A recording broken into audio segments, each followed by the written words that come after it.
बघितलं असेल तर आजोबा म्हणजे पवार साहेबांचं पण एक बातमी आली की ते पण आग्रह करतायत बिनविरोध व्हायला पाहिजे. मला वाटतं की बारामतीकरांना सगळ्यांनाच वाटतं की ही निवडणूक बिनविरोध व्हायला पाहिजे, कारण दादांचे अनेक वर्षांपासून काम प्रेम सगळ्यांना समोर दिसतंय. आणि कसं हे एकदम दुःखातली गोष्ट आहे की ही निवडणूक आज आपल्या समोर आली आहे.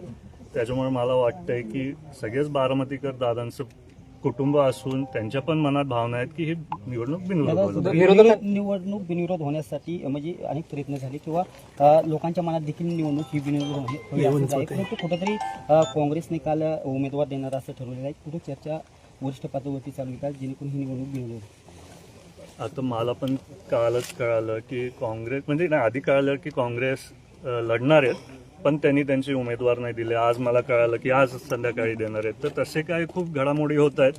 त्याच्या संदर्भात आपले वरिष्ठ नेते त्या लोकांशी बोलतील आणि जर आमची कुठे गरज पडली तर आम्ही पण त्यांना सांगू. मेळावा घेताय, आज मेळावा घेताय का आवाहन करणार?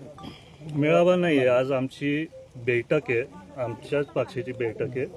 ते आम्हाला काय दादा नसण्यापासून आज ही पहिली बैठक आहे आणि काय आपल्या पदाधिकारी सहकारी महाराष्ट्रातलेच काही आपले पक्षातले लोक असतील त्यांचे काय भावना असतील ते समजून घ्यायला आज ही बैठक ठेवली आहे. माझे काय भावना असतील मला त्यांच्याशी बोलायचं आहे म्हणून ही बैठक घेतली आहे.